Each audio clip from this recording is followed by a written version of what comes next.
Salut à tous et bienvenue dans l'Aquarium sur The Fisheye, le podcast. L'Aquarium, c'est l'émission où les auteurs indépendants viennent se livrer. Aujourd'hui, nous recevons deux auteurs qui sont aussi deux youtubeurs et qui vont nous parler de leur vie sur les réseaux. Cette émission a été enregistrée le 8 mai 2020, en plein confinement. Bonne écoute. Je suis l'ennemi, parce que je pense, parce que j'aime lire, parce que je suis pour la liberté d'expression et la liberté de choix. Je suis le genre de mec qui aime aller dans un bon resto et qui se demande s'il va prendre une côte de bœuf ou un pavé de rumsteak géant avec ses frites mayonnaise. Je veux faire du cholestérol, je veux bouffer du bacon, du beurre, des montagnes de fromage. Je veux fumer un bon cigare de la taille de la Tour Eiffel dans un coin non-fumeur. Je veux courir tout nu dans les rues, le corps barbouillé de ketchup en lisant Playboy. Pourquoi ? Parce que j'en aurais eu envie tout d'un coup. Ouais, mec. Salut à tous, bienvenue sur The Fisheye, le podcast. Aujourd'hui, autour du micro, on reçoit deux auteurs, deux tweetos qui sont aussi deux booktubeurs, des auteurs qui nous proposent leurs conseils, leurs chroniques sur YouTube. Nous avons Matt et Maritza et je crois qu'on crève tous d'envie qu'ils se présentent et qu'ils nous parlent un petit peu plus d'eux. Matt, tu veux commencer ? Alors moi je m'appelle Matt Dejouy, je suis auteur indépendant depuis 2018, donc pour l'instant j'ai sorti 2 livres en auto-édition, un Pour des jours meilleurs qui est un thriller assez axé sur la psychologie des personnages et À feu et à sang. Pour le coup c'est plus de la fantaisie mais toujours axé sur la psychologie des persos. Alors moi à la base je viens de Paris, la grande capitale avec plein de monde etc. J'ai fait un bac S dans un bahut un peu spécial parce que c'était un peu le côté presque macroniste élite de la France. Enfin, c'était bien funky, sauf que ça me plaisait pas du tout comme milieu. Et j'ai essayé la fac. Comme j'ai fait un bac scientifique, je me suis retrouvée en fac de médecine et je vous conseille absolument pas de faire fac de médecine quand vous êtes phobique des organes. Donc forcément, j'ai pas continué. J'ai fait une fac d'anglais par dépit et puis après je me suis dit bon, faudrait peut-être que je fasse ce qui me plaît. Donc, je me suis inscrite dans une école de jeux vidéo. Et là, j'ai continué, j'ai fait 5 ans. Donc, d'abord en graphisme. Donc, tout ce qui est 2D, 3D, enfin, tout ce que vous pouvez voir à l'écran, en fait, même les effets spéciaux. Et sauf que je me suis vite rendu compte que les graphismes, c'était pas pour moi. Même si j'adorais apprendre, j'adorais tester des nouvelles choses, j'aimais pas me renseigner dessus. Et par rapport aux gens qui étaient dans ma classe, qui arrêtaient pas d'en parler, qui arrêtaient pas de s'entraîner, je me suis dit, il y a un souci, ça me fait chier, quoi. Donc, à la fin de mes études, enfin la dernière année, là où j'étais en chef de projet jeux vidéo, en janvier de cette année-là, mon cerveau m'a imposé une idée, c'était écrire un bouquin. Alors, au début, j'ai un peu tiqué, je fais pourquoi un bouquin maintenant ? Et puis, comme je n'avais pas trop envie de forcer, j'ai testé d'écrire un livre. Et forcément, c'était le premier livre, ça n'a pas marché. Au bout de 75 pages, j'ai arrêté. Mais j'ai vraiment eu envie de continuer. Donc, pendant toute cette année-là, j'ai écrit des nouvelles, je me suis entraînée, j'ai lu des bouquins sur l'écriture, notamment écriture de Stephen King, qui je recommande vraiment à tous les auteurs qui sont plus du côté jardinier. Et je me suis entraînée et à un moment donné, j'ai écrit une nouvelle, donc c'est en octobre de cette année-là, en 2016. Et cette nouvelle-là, je l'ai finie et j'ai fait non, ça suffit pas. Et je l'ai continuée. Et en 2 mois, j'avais mon premier roman qui est Pour des jours meilleurs. Et t'avais jamais écrit avant ? Non, Un non, non. jour comme ça, dans ton école de graphisme, donc tu t'es Ouais, réveillée et il faut c'est que j'écrive. ça. Mais tu lisais, Ah oui, peut-être. ça je disais, ouais. Quand j'étais gosse, j'arrêtais pas. J'ai lu tous les Chairs de poule. Enfin, après, ça a été Stephen King quand j'ai eu 13 ans. Enfin, non, je bouquinais à fond. Bon, j'ai eu ma période manga aussi quand j'étais ado. Mais des bouquins, je m'en suis enfilé 3 à 4 000, quoi. Donc oui, ça je lisais. Il y a aussi un autre truc, c'est que je me suis mis au jeu de rôle dans cette école de jeux vidéo. Et l'air de rien, je pense que ça a pas mal formé mon envie de créer des histoires et de m'immerger dans la peau de quelqu'un d'autre. Il faut savoir qu'à côté, j'adore la psychologie aussi, essayer de comprendre les comportements problématiques, qu'est-ce qui peut les pousser, les perceptions des gens, c'est vraiment une passion et je pense que l'écriture me permet de mêler un peu tout ça en fait. Bienvenue Matt, Maritza. Alors bonjour, alors moi c'est Maritza Jaillet, autrice et youtubeuse. Alors moi je suis née en Lorraine et après un petit passage dans le Nord. J'ai vécu une très grande majorité de ma vie en Bourgogne du Sud, en Saône-et-Loire, dans un petit village entouré de vaches et de champs de colza. Puis après, j'ai atterri à Lyon pour mes études et j'y suis restée. Alors je ne suis pas dans Lyon même, je suis un tout petit peu à côté, presque à la campagne, mais il y a quand même, on va dire, l'accès à la ville à côté. J'ai auto-édité mon premier livre en 2013. Et puis alors, j'écris depuis toujours. En fait, j'ai toujours écrit, même avant, on va dire, de réussir à écrire. J'étais déjà en train de griffonner, on va dire, et de gribouiller les livres que mes parents, on va dire, me lisaient le soir. Donc, on ne sait pas exactement, on va dire, à quel âge j'ai vraiment écrit ma toute première histoire, puisqu'on retrouve même dans mes cahiers de brouillon de maternelle, je commençais déjà, en fait, à aligner quelques mots et à écrire. Et la toute première publication réelle que j'ai faite, c'était le CDI de mon collège, même si du coup c'est resté au CDI du collège, donc on peut pas vraiment dire que ça a une grande portée. Et c'était quoi? Alors ça s'appelait L'Arbre au Corbeau, c'était ce qu'on pourrait appeler une novella. Avec un renard et du fromage? Tu sais qu'il y a déjà eu une première histoire là-dessus? Alors, non, absolument pas. En fait, c'était une novella surtout sur l'écologie. En fait, une enfant qui a perdu toute sa famille et qui aimerait, on va dire, pouvoir faire revivre une personne très chère de son cœur. Et il y a un arbre, on va dire, chez elle. Il y a un arbre dans son jardin. Elle se rend compte qu'il y a beaucoup de corbeaux qui sortent la nuit. Et ces corbeaux ont une particularité. Ils peuvent rendre la vie, mais en échange, un arbre meurt. C'est sorti de l'imagination d'une gamine de 11 ans. Je l'ai relu récemment. C'est pas forcément hyper bien écrit. Il y a des répétitions de partout. Mais après, les idées d'un espèce de fantastique écolo bizarre, pourquoi pas? Et toi, Matt, c'était quoi ton premier écrit? Mon tout premier écrit, c'était la première histoire d'Ashkiel, donc qui est mon héros d'À feu et à sang, qui est une reprise d'un de mes personnages de jeu de rôle en fait. J'ai adapté l'univers, j'avais déjà adapté pour mon tout premier écrit. Bon, en dehors du coup des backgrounds de personnages de jeu de rôle que je ne considère pas vraiment comme des premiers écrits, parce que dans ce cas-là, je pourrais compter aussi mes rédactions du collège. Mais voilà, ouais, c'était sa première histoire. Ça se passait avant À feu et à sang, mais j'avais pas l'expérience pour mener un livre entier en fait. Je me rendais compte que je progressais, mais que c'était pas terrible au niveau de la narration, des arcs. Enfin voilà, c'était pas très intéressant et il a fallu que j'apprenne en faisant des nouvelles. Du coup, j'ai appris sur le tas à trier dès l'écriture ce qui marche pas, à voir quand j'écris une histoire, quand est-ce que ça prend et ça va quelque part ou pas. Du coup. Et ça, c'est un truc qui vous rassemble aussi, en plus de YouTube dont on va parler tout à l'heure, les jeux de rôle. D'où ça vient, cette passion pour les jeux de rôle chez les auteurs? Je pense qu'écrire, c'est faire du jeu de rôle, parce qu'on s'immerge dans des personnalités qui ne sont pas les nôtres, dans des situations qui ne sont pas les nôtres, et on essaye de les dérouler de manière naturelle. Donc pour moi, c'est vraiment lié au jeu de rôle. Et d'ailleurs, l'écriture, j'ai commencé aussi à écrire à un moment donné où je n'avais plus vraiment accès au jeu de rôle, de par le fait que, d'une part, les potes avec qui j'en faisais étaient plus en France. Faire du jeu de rôle France-Japon, c'est pas évident. Et Le décalage horaire est un peu compliqué à ouais, gérer. et la connexion est pas terrible non plus, ça lag. On a essayé, mais pas terrible. Et c'est vrai que l'écriture m'a permis de combler ce vide-là. Et toi, Maritza? Disons que j'ai pas forcément eu vraiment d'amis avant le lycée et j'ai toujours été une grande geek. Je remercie d'ailleurs beaucoup mon papa puisque c'est grâce à lui que j'ai pu monter mon premier PC. J'avais 8 ans quand j'ai monté mon premier PC avec lui.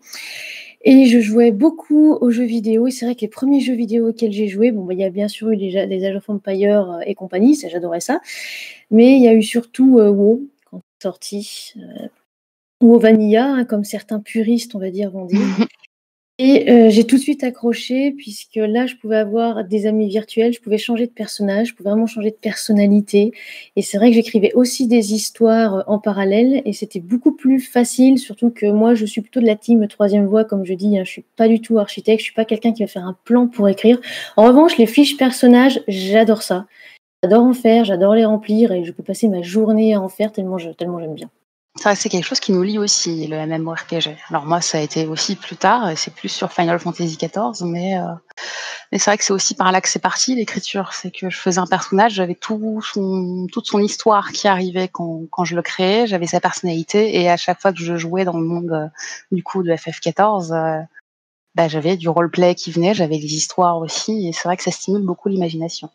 Et au-delà, donc, rentrons dans le vif du sujet, de tout ce qui vous réunit. Vous êtes auteur, vous êtes sur Twitter, vous êtes rôliste, et puis vous êtes sur YouTube.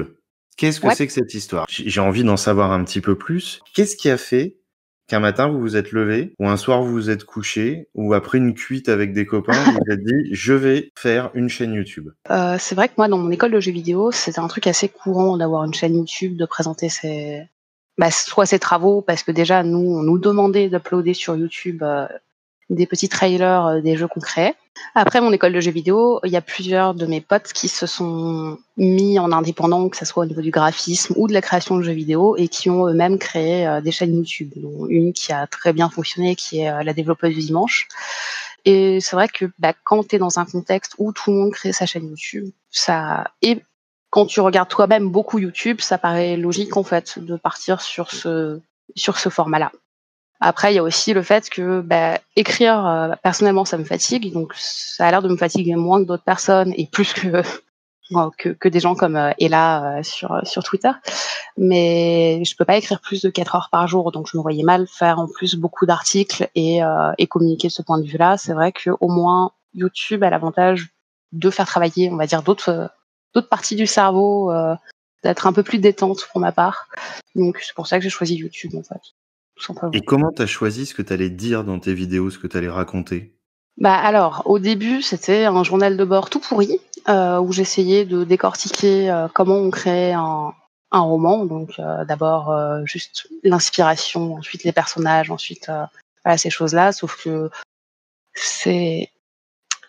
j'ai plus des envies de globalité quand je présente quelque chose. J'aime bien aller au fond du sujet, comprendre comment ça fonctionne, et au fur et à mesure, je me suis adaptée à mes envies, tout simplement en fait, sur mes vidéos YouTube.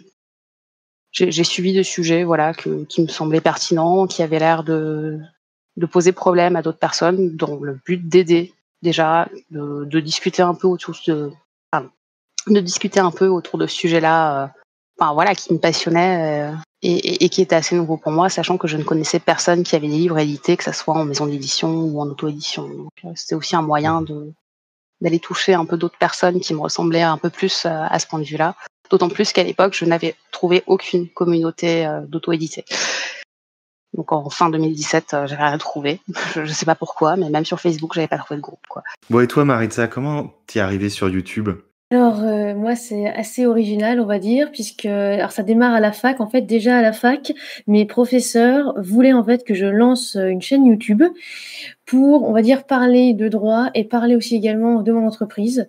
Et au départ, c'était un projet qui devait se faire pour montrer en gros des étudiants qui étaient aussi auto-entrepreneurs dans l'université. Et en fait, ça ne s'est jamais fait. Le projet ne s'est jamais fait puisque je n'étais pas du tout à l'aise à l'oral.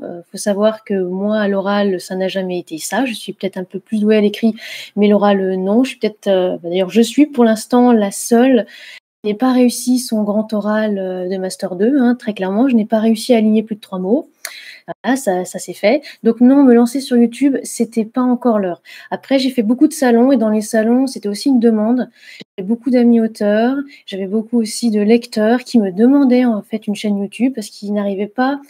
Il y avait beaucoup de chaînes YouTube qui existaient, mais ils n'arrivaient pas à retrouver, on va dire, assez de bienveillance, assez d'écoute également. Et il y en a, par exemple, qui posaient des questions à certains booktubeurs ou booktubeuses et ils n'avaient jamais de réponse. Ou en tout cas, ils avaient des réponses tellement évasives que ça ne répondait pas du tout à leurs attentes.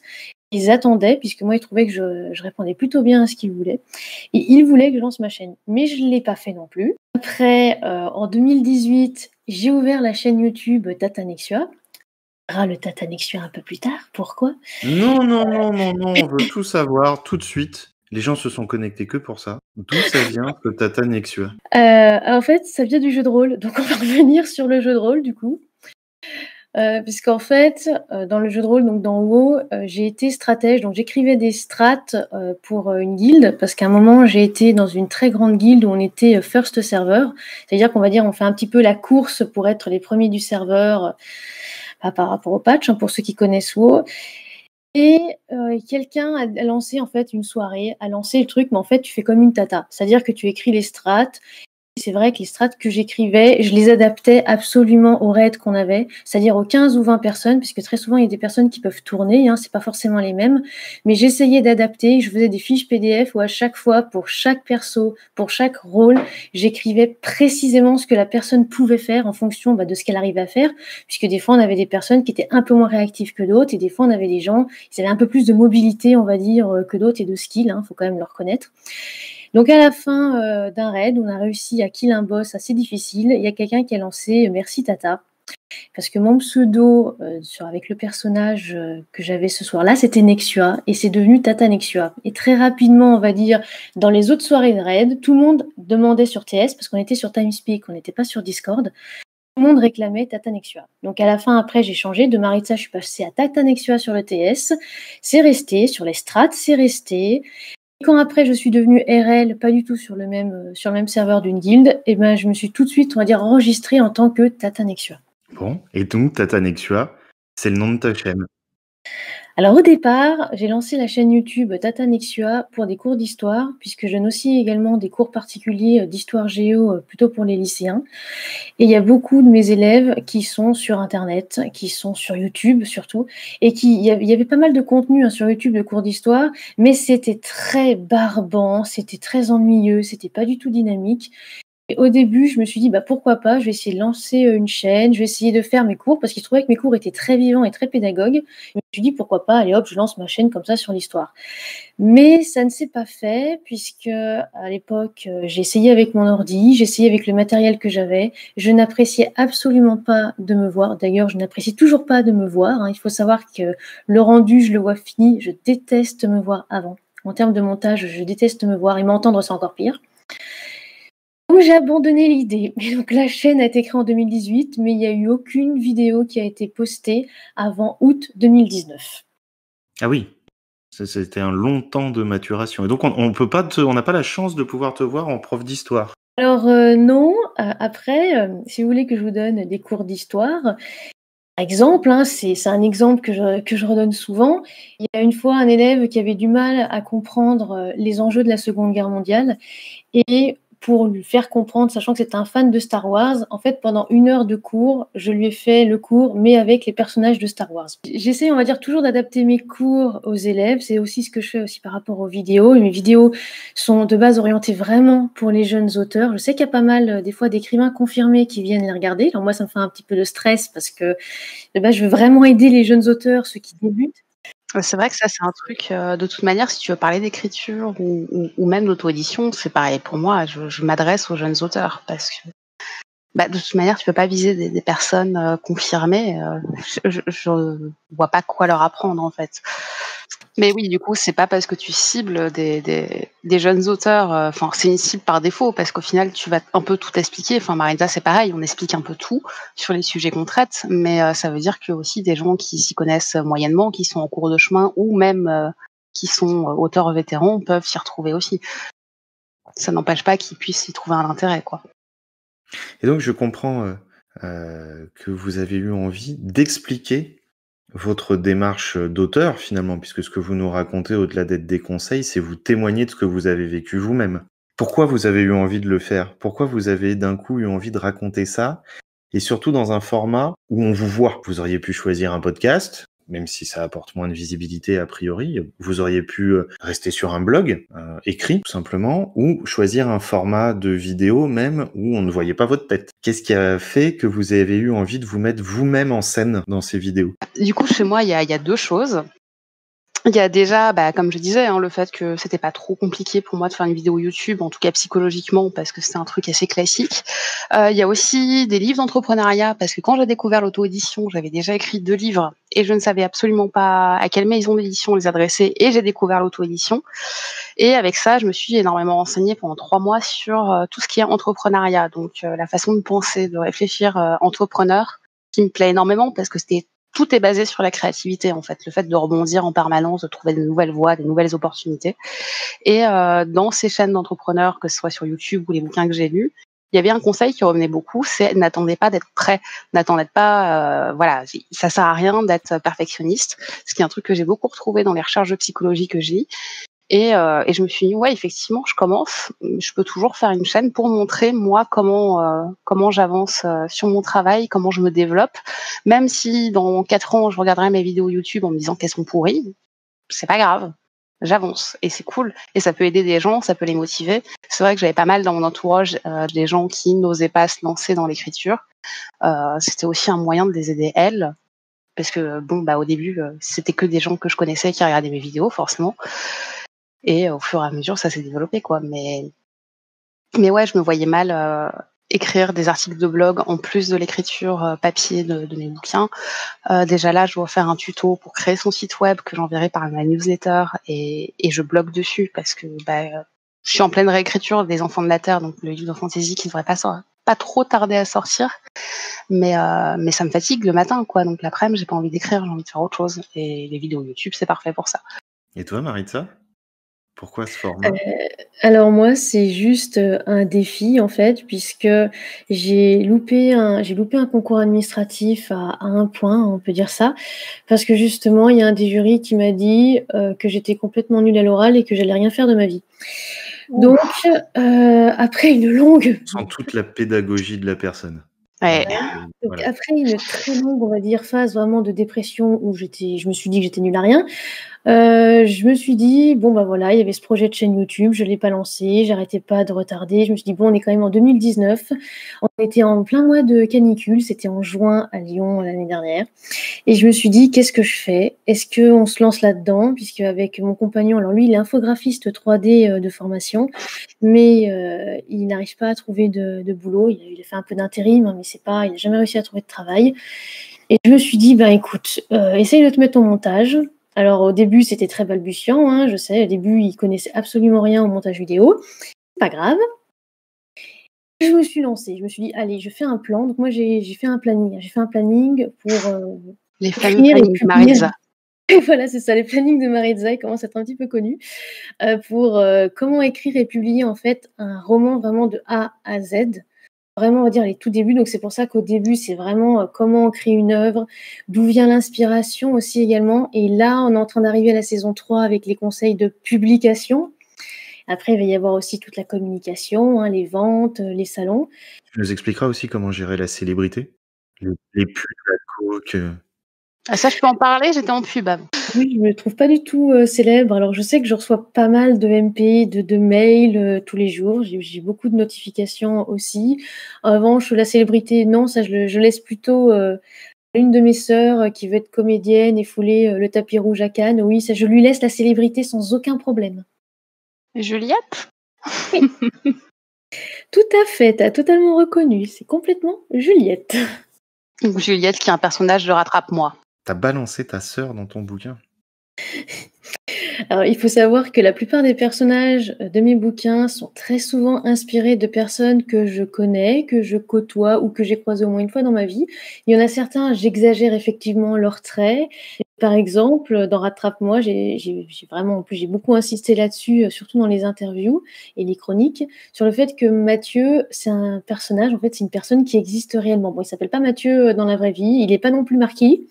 Il n'est pas non plus plein aux as, pas du tout, hein, il est agent territorial, mais il existe et il parle effectivement avec le langage châtié de Mathieu. C'est vrai que chez moi, les personnages, ils débarquent tout seuls. C'est des personnalités entières qui débarquent et qui disent « Salut, je suis là et voici mon passé et voilà mes problèmes. » Allez, embarque, hein. On va les traiter. Qu'est-ce que vous en attendez de ce vecteur de diffusion? Alors moi, personnellement, je n'avais pas d'autres réseaux à l'époque. J'en avais pas trouvé. Donc j'avais juste ma page Facebook avec pas grand monde dessus. C'était avant tout un moyen de me connecter à d'autres personnes qui voulaient faire la même chose ou qui faisaient déjà la même chose. Maintenant, c'est juste un moyen de communication, encore une fois. C'est vrai que... Et ça a marché? T'as pu te connecter avec des personnes? Ouais.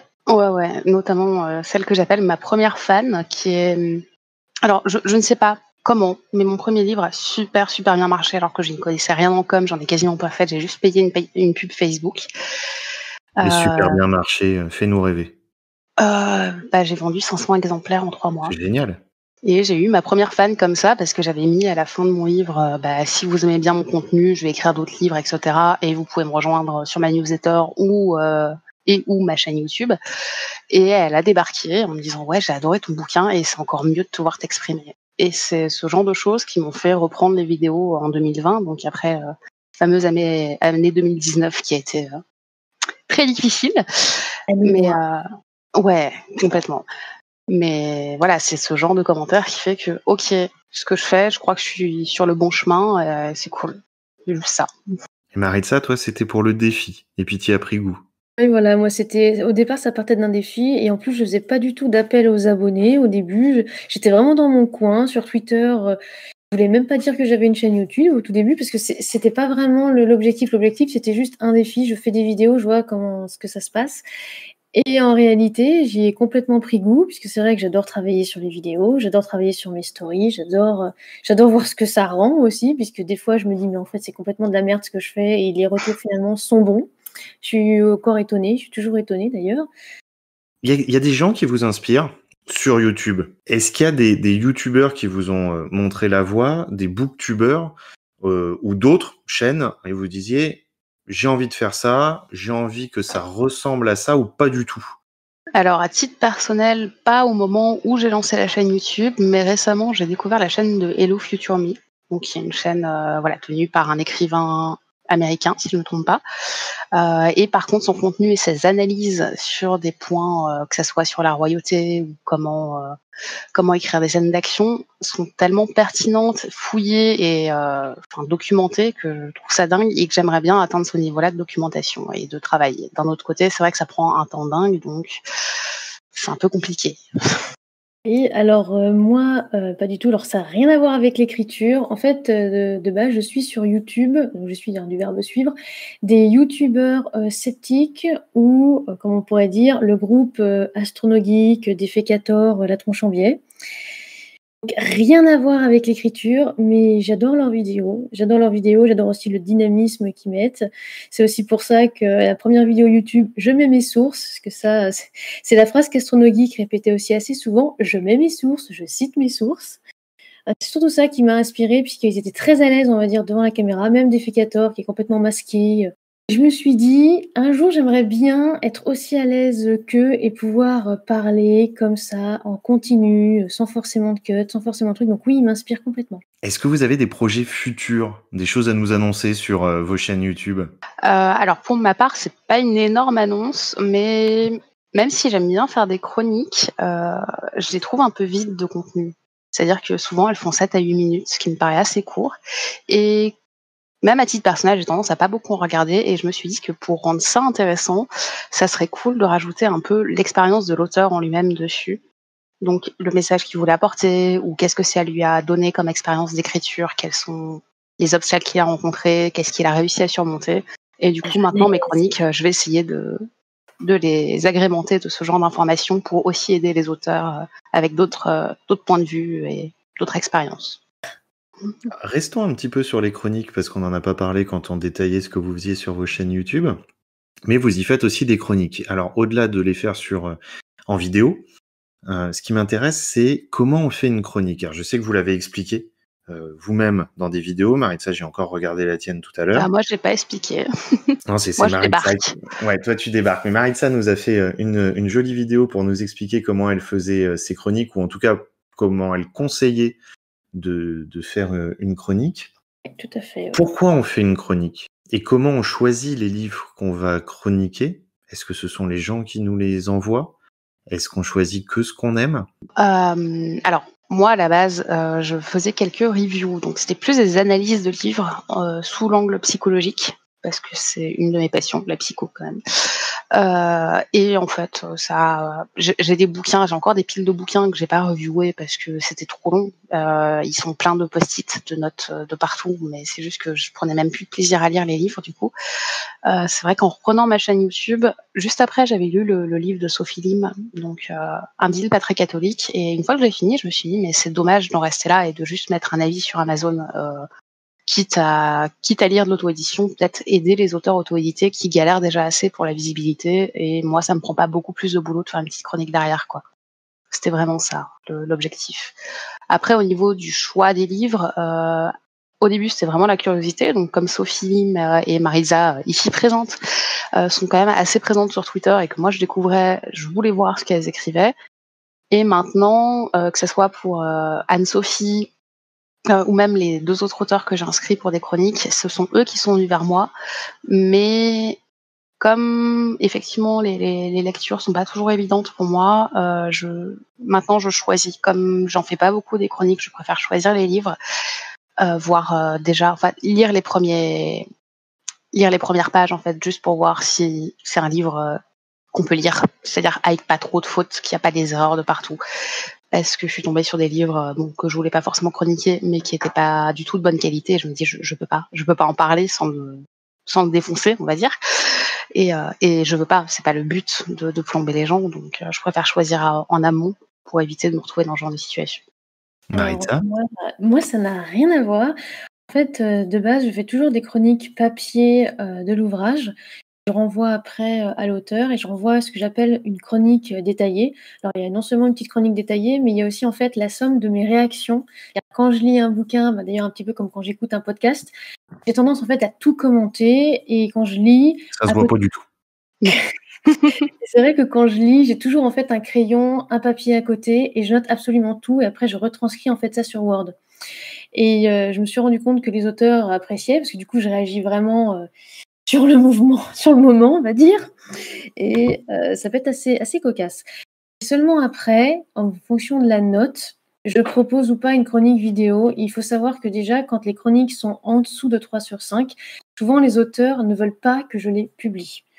C'est vrai que souvent j'annonce des lectures, mais des fois vous voyez pas de chronique après. Des fois, il y en a certains qui ne veulent pas que j'annonce la lecture, donc je ne l'annonce pas publiquement, mais je leur fais quand même une chronique en privé. Certes, souvent, ceux-là n'ont pas de chronique vidéo, n'en veulent pas, mais ceux qui ont plus de 3/5 en chronique papier sont toujours demandeurs d'une chronique vidéo. Donc là, je les inscris à mon planning vidéo. Oui, on revient encore au planning. Planning vidéo qui, pour l'instant, est plein jusqu'au mois d'août. Tu as le sujet de tes vidéos jusqu'à fin août. Bah oui, puis pour les conseils, ce qu'on va dire les conseils de la chaîne YouTube, j'avais, on va dire, tout prévu pour qu'il y ait à peu près 52 vidéos. Pour vraiment Waouh. que ça tienne 1 an, je m'étais dit: «Je planifie au moins 1 an de vidéos». Ah ouais, non, moi, c'est mon sujet de vidéo suivant m'arrive au moment où je finis de tourner la vidéo précédente et je me dis: «Qu'est-ce que j'annonce pour la semaine prochaine?» Et puis voilà. Bravo. Ouais, en mode YOLO, quoi. Ah bah, ouais, mais c'est un peu ma manière de faire. Est-ce que c'est pas peut-être aussi violent, et c'est pour ça qu'ils veulent pas être publiés ou pas que tu les cites, d'avoir une note à la fin?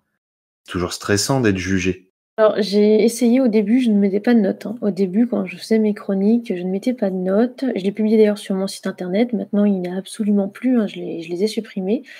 Et en fait, c'est les personnes qui m'ont demandé des notes. À chaque fois, les auteurs me demandaient une note parce que pour eux, alors ça fait peut-être un peu scolaire, hein, dans leur tête, mais ils voulaient être situés. Alors j'ai choisi la note sur 5 aussi parce que la note sur 10, sur 20, je voulais pas, les étoiles non plus.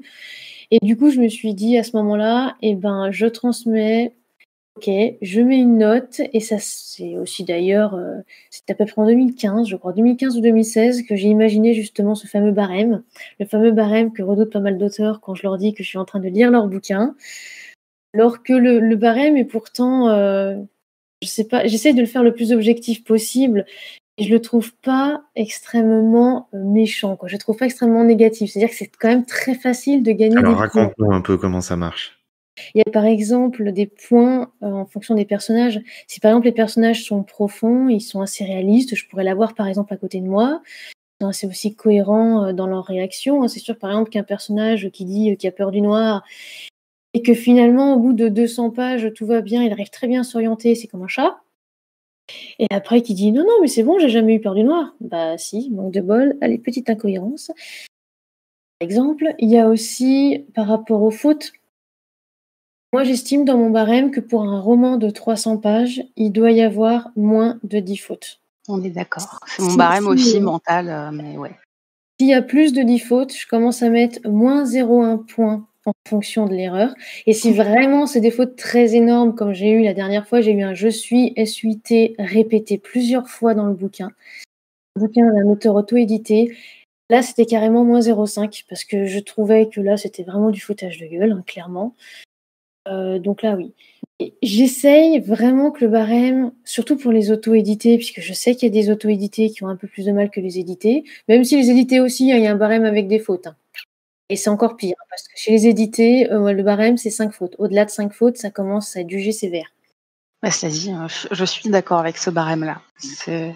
Il y a aussi un coefficient de fautes dans les 3 premières pages. Ça, c'est un truc, mais quand je vois 2 fautes dans les 3 premières pages, je fais, mais tu fous de ma gueule, t'as pas lu, quoi. C'est aussi pour ça que je mets pas de notes, parce que si je mettais des notes, ça serait l'enfer, quoi. La plupart des auteurs que je chronique gagnent beaucoup de points sur l'histoire et les idées, parce que c'est vrai que histoire et idées, il y a quand même 15 points à gagner au total, et les gens ont souvent de très très bonnes idées. Des fois, elles sont pas forcément bien maîtrisées. Ils peuvent partir un petit peu dans tous les sens, mais les idées, l'histoire, c'est vraiment bien, et je mets toujours l'accent là-dessus. La plupart d'ailleurs des auteurs que j'ai chroniqués, à mon avis, pourront en témoigner sous le podcast.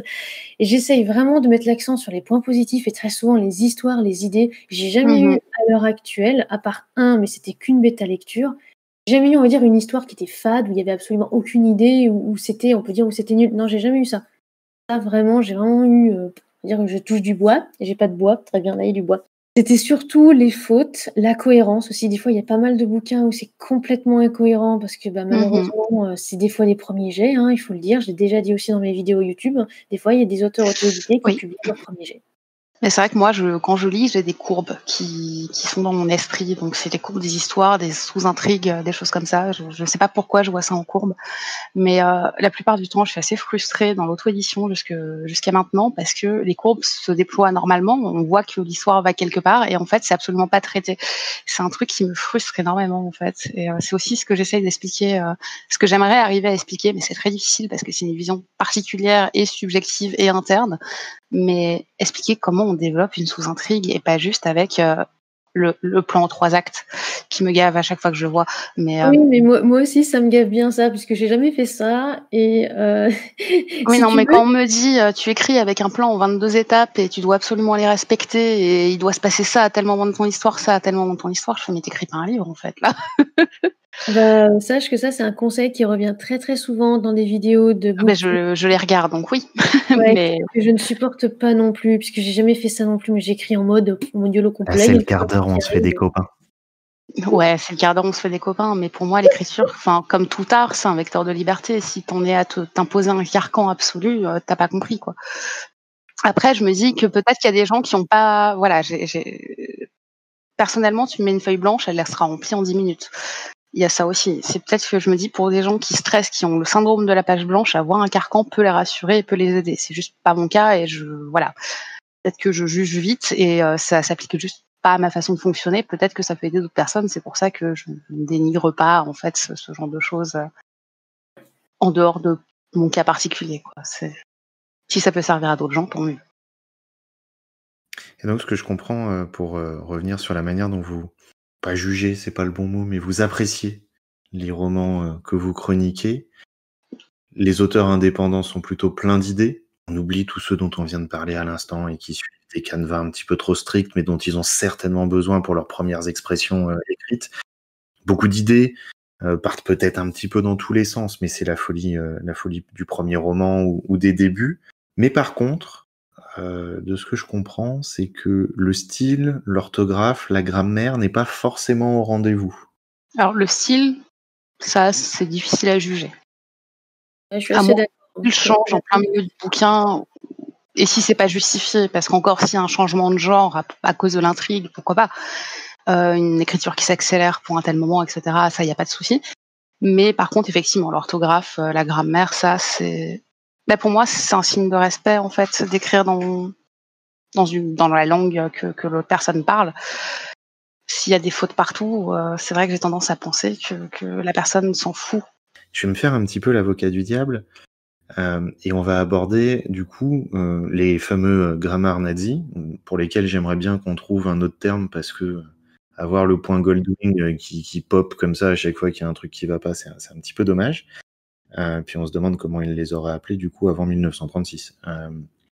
Est-ce que l'évolution de la langue ne doit pas passer aussi, pas par des fautes pas par des fautes d'orthographe bêtes, mais peut-être par des variations de syntaxe est-ce que c'est pas aussi laisser la liberté à l'auteur de s'exprimer comme il veut que de Alors, faire des fautes d'orthographe? Encore une fois, je me fais l'avocat du diable parce que ouais, non, mais c'est un débat très intéressant. Alors, à titre personnel, quand je parlais des fautes d'orthographe, je parlais des fautes, comme tu disais, SUIT, des fautes qui ne sont pas cohérentes au sein du texte, c'est-à-dire que ça écrit de 10 manières différentes dans le livre.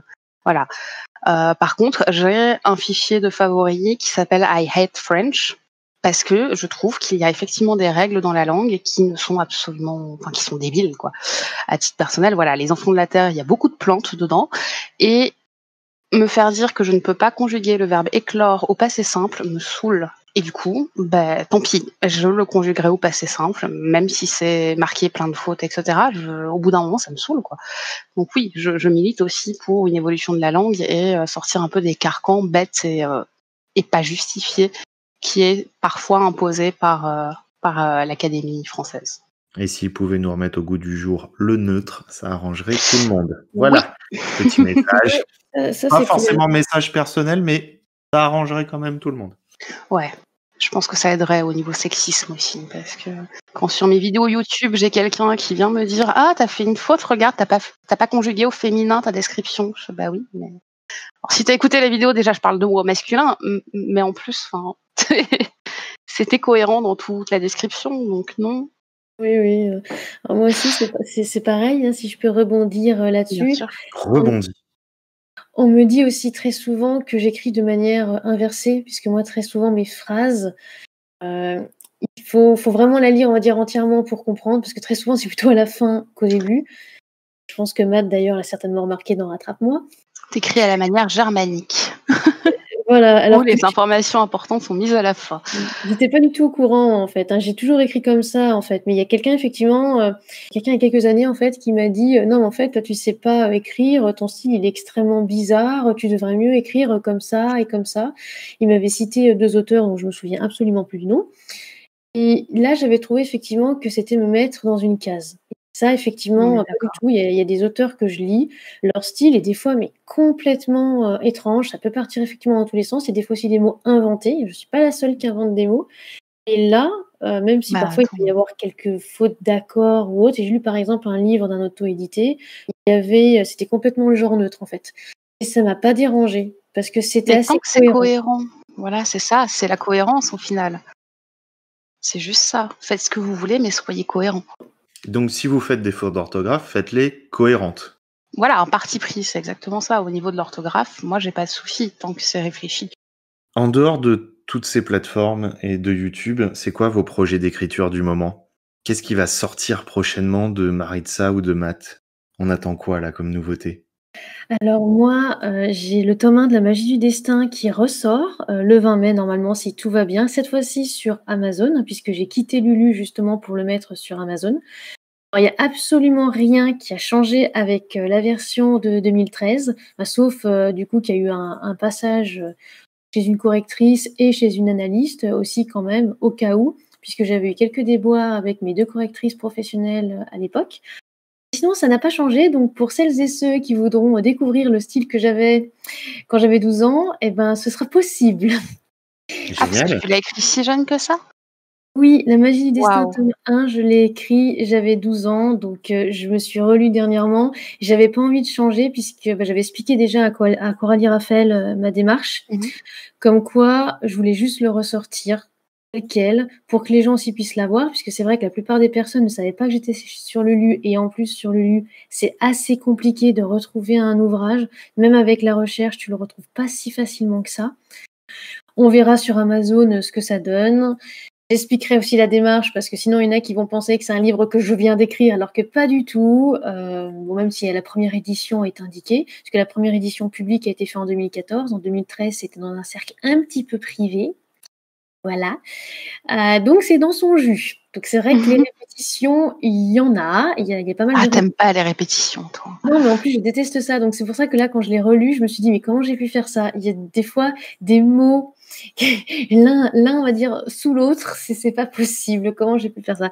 Mais je l'ai laissé. J'ai laissé dans son jus. Il ressort normalement le 20 mai. J'ai pas voulu le sortir pendant le confinement. Normalement, il devait sortir, en fait, fin mars, mais j'ai préféré attendre. Mhm. Et pour le moment, normalement, ça doit sortir. J'espère qu'il n'y aura pas de problème et que le 20 mai, vous pourrez enfin redécouvrir ma sublime plume d'adolescente. Du coup, on note le 20 mai. Voilà, sinon, oui, il y aura d'autres projets puisque il faut pas que je me trompe de date. Donc comme ça, je vais pouvoir reprendre ma phrase. Ça va me laisser le temps de regarder mon calendrier en fait. Ah, le fameux. C'est mon fameux calendrier sur lequel je note tout. Alors j'ai effectivement une autre sortie le 13 juin. Il y a le recueil Nutitsi, la maison d'édition Nutitchip qui sort, dans lequel j'ai une nouvelle, La Thérapie, qui est ma première nouvelle érotique que j'écris. Donc je remercie énormément Fifi Rouquine et Jeanne Malisa pour leurs conseils, parce que sans elles, j'aurais jamais pu écrire quelque chose comme ça. Je partais de très très très loin, parce que l'érotisme et moi, ça fait 18 ans. 18 plus, Voilà. du coup. Et toi, Matt? Alors moi, là, je suis en train de bosser après Retour des bêta-lecteurs sur Les Enfants de la Terre, qui est un roman de fantasy qui se passe dans le même univers que À Feu et à Sang, mais juste pas du tout dans la même région. Et voilà, il manquait des bouts pour qu'il soit assez bon à mon goût, donc je suis en train de les rajouter actuellement, mais j'en ai plus pour très longtemps. Je pense que d'ici une semaine, j'aurai vraiment fini. Donc, comme je le disais dans ma vidéo sur les campagnes de prépublication, du coup, il va pas sortir tout de suite parce qu'il va falloir que je passe par des chroniqueurs, un peu de pub, etc. Donc probablement fin juillet, début août. Et après, voilà, dès que là j'ai fini de faire la réécriture des Enfants de la Terre, la 5e réécriture, celui qui m'aura donné le plus de fil à retordre. J'écris mon petit document pour les sites web parce qu'il faut bien que je le finisse et je pars sur la correction de Jenny, qui est la préquelle de Pour des jours meilleurs. Donc, plein de projets à sortir et tout ça en auto-édition. On en sait maintenant plein sur vous en tant que booktuber et auteur de la twittosphère, auteur des réseaux, auteur auto-édité. On va essayer d'en savoir un petit peu plus sur vos goûts à travers 6 questions. Et on va commencer par Maritza, qui adore parler.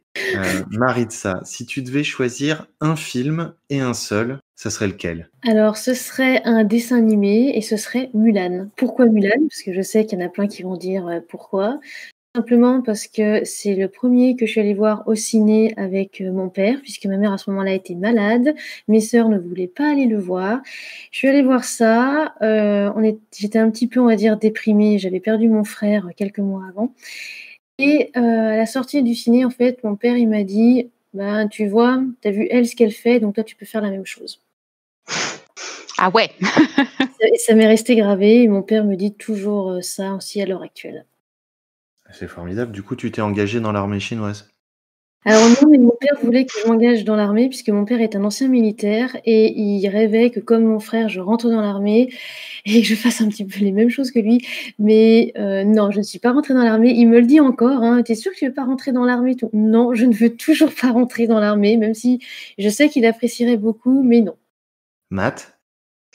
Alors les films, c'est super compliqué pour moi. J'en regarde pas énormément parce que j'ai pas une énorme patience. Je gesticule beaucoup trop, même devant un film. J'en ai plusieurs qui me viennent en tête. Bon allez, je vais parler de Juno. Alors absolument pas pour l'histoire, mais déjà pour la bande son qui est absolument géniale. Je sais pas si tu la connais. Et aussi parce que c'est un film que je voulais pas voir quand j'étais ado parce que j'avais la trouille que voilà, c'est vraiment l'histoire d'une adolescente qui tombe enceinte. J'avais peur que mes parents croient que j'allais tomber enceinte si je regardais ce film, donc je l'ai gardé pour beaucoup plus tard. Et c'est juste qu'au niveau de la narration, ça présente un cas sans jugement. Et c'est ce que j'apprécie dans toutes les œuvres de fiction, c'est vraiment regarder ce qui se passe dans cette situation-là, ce qui peut se passer, les implications que ça a, mais on va pas juger les êtres humains, et ce sont des vrais êtres humains, et ça, je trouve ça vraiment cool. Et si tu devais choisir une musique? Pas un artiste ou un album, juste une chanson ou une musique? Pour ma part, alors j'avais pensé à une autre musique, mais là, celle qui me vient, c'est For a Better Day d'Avicii. C'est pas forcément ma chanson préférée, mais c'est simplement qu'à l'époque où j'ai commencé à écrire, tout, mais absolument tout allait mal. Bon, que ça soit du harcèlement dans le couple et autres violences, ou du harcèlement en cours avec un prof, voilà, qui était particulièrement odieux, ou même le taf qui se passait pas super bien. Je crois que j'ai aussi écrit parce que j'avais besoin d'aller mieux, et c'est pas pour rien que mon premier livre s'appelle Pour des jours meilleurs, parce que c'est sur cette musique que je l'ai écrit. C'est sur cette musique que m'est venue toute l'histoire, en fait, du roman, et c'est par cette musique et ce roman que j'ai réussi à me libérer de tout ça et à tracer ma voie, bah, vers des jours meilleurs, du coup. Voilà. Et toi, Maritza? Alors moi, c'est Gillian de Within Temptation avec mon super accent anglais. Elle est trop bien cette musique. Il fallait absolument que je choisisse qu'une seule chanson, donc j'ai choisi celle-ci, mais il y en a plein d'autres, parce que je suis quand même une fan de métal symphonique et de métal aussi, mais j'ai choisi celle-ci puisque j'adore vraiment la mélodie et je pourrais l'écouter n'importe quand, n'importe quelle heure, quoi. Ouais, j'avoue que c'est une musique que j'ai énormément écoutée en lisant de la fantaisie. Alors, bon choix. Et Maritza, si tu devais choisir un livre. Ça a été extrêmement difficile. Alors je me suis dit, je vais choisir le premier livre en fait que j'ai feuilleté, enfin, du moins de ce que mes parents disent que j'ai feuilleté, à savoir le Code civil. Ouh bravo. Ça te va tellement bien. Bravo. De loin. Et vraiment, tous les autres qui sont passés derrière ce micro, ne le prenez pas pour vous, vous êtes des gens formidables. C'est de loin la plus belle réponse que j'ai jamais eue à cette question. Non, mais et comme dit Matt, ça te va magnifiquement bien. Voilà. Un truc carré, avec des règles, des numéros, impeccable. Mes parents, ils m'ont donné ce livre-là, puisqu'avant, ils n'avaient pas grand-chose d'autre, en fait. Donc, il y avait que les codes, hein, puisqu'ils étaient juges tous les deux. Donc, forcément, le code civil, il traînait là. Il fallait bien occuper le bébé. Hein, donc, le bébé, on lui a donné le code civil à feuilleter. Génial. Ça explique beaucoup de choses. Et toi, Matt? Moi, j'aurais parlé de Rhapsody, donc la symphonie des siècles de Elizabeth Haydon, simplement parce que c'est un livre un peu magique pour moi. C'est-à-dire que j'étais à la Fnac et j'ai tendu la main pour attraper un livre sur un rayon de fantaisie, et c'est pas du tout le livre que je voulais qui est arrivé dans ma main. Je ne sais pas comment. Et je l'ai vu, j'ai fait ouais, c'est celui-là que je veux. Et j'ai dû le lire au moins 10 fois depuis. Je sais pas, c'est pareil, c'est une fantaisie qui est bien fouillée, qui est cohérente, qui est très musicale dans la langue, ce que j'apprécie beaucoup. J'aime beaucoup la musique aussi, et juste qui traite à la fois d'histoire de barde, de magie, mais surtout de souffrance et de traumatisme, ce qui sont des sujets qui apparemment me plaisent beaucoup. Donc voilà. Bon, merci beaucoup à tous les deux. Matt, quand t'étais petit, c'était quoi ton rêve? Alors, quand j'étais petit, j'avais pas spécialement de rêve jusqu'à mes 8 ans, et je m'en souviens. Alors ça va être sordide, je suis désolée, mais de mes 8 ans à mes 18 ans, je me suis demandé comment je partirais de la maison. Donc c'était vraiment ça, mon but, de trouver une manière de partir de la maison sans que mes parents me tapent une crise absolue et que je meure, en fait, d'une certaine manière, parce que mes parents n'étaient pas très stables. Et la liberté en second, du coup, ça allait avec. Voilà. Bon. Oui, désolée. Le truc assez triste, mais en plus, le pire, c'est que moi aussi, c'est assez triste, donc c'est vraiment pas... Et ben Maritza, c'était quoi ton rêve à toi quand t'étais petite? D'être comprise. Parce que j'avais pas d'amis, en fait, même pas imaginaire, parce que personne n'arrivait à me comprendre, donc vraiment d'être comprise. Maintenant que t'es devenue grande, Maritza, c'est quoi ton rêve? Motiver le plus de monde possible. À quoi faire? À écrire, à être bien, à se sentir bien, à avoir confiance aussi en eux, peu importe, mais vraiment en tout cas que les gens soient heureux de vivre chaque jour qui passe. Et toi, Matt? Alors ça va rejoindre Marisa, mais c'est vrai que je me suis rendu compte, après plusieurs relations qui se sont mal passées, qu'il fallait déjà que ma liberté passe par moi-même avant de pouvoir la transmettre aux autres, et c'est vraiment ce que je m'applique à faire. C'est que je veux être libre, et si je peux être libre en plus en gagnant ma vie juste avec mes livres, c'est parfait, mais aussi pour aider les gens qui sont un peu plus dans la galère, qui se fondent pas dans le moule classique de la société, à se dire: «OK, je peux aussi tracer ma voie moi-même et je me sentirai vachement mieux comme ça». Et alors, qu'est-ce qui te fait lever le matin? Le chat. Parce que venu 9h du matin, il miaule et il me fout des coups de patte pour que je me réveille, sachant que pour moi, me lever, c'est très difficile. Donc, il me sort du lit et il est très pratique pour ça. Mais globalement, j'ai envie d'écrire, j'ai envie de continuer l'histoire que je fais parce que j'écris le matin.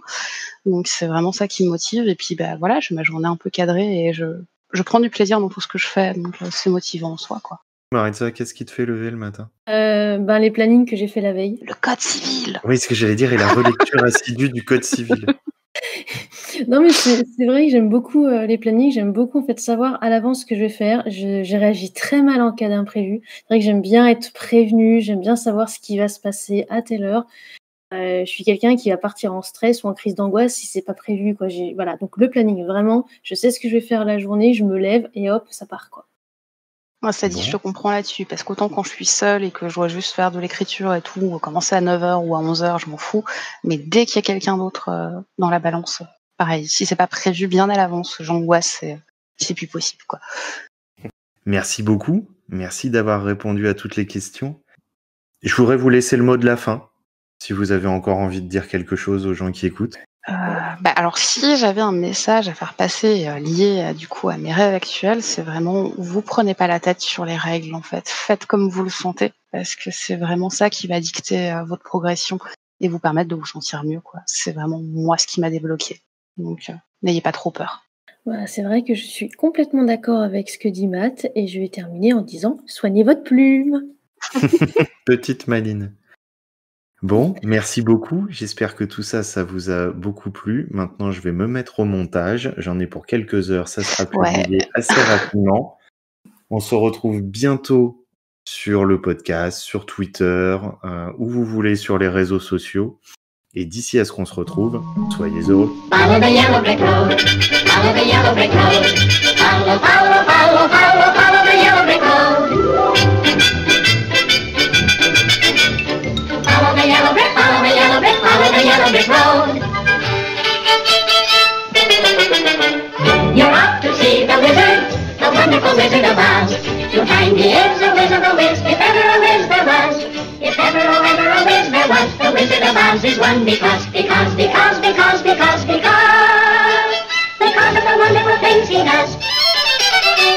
You're off to see the wizard, the wonderful Wizard of Oz.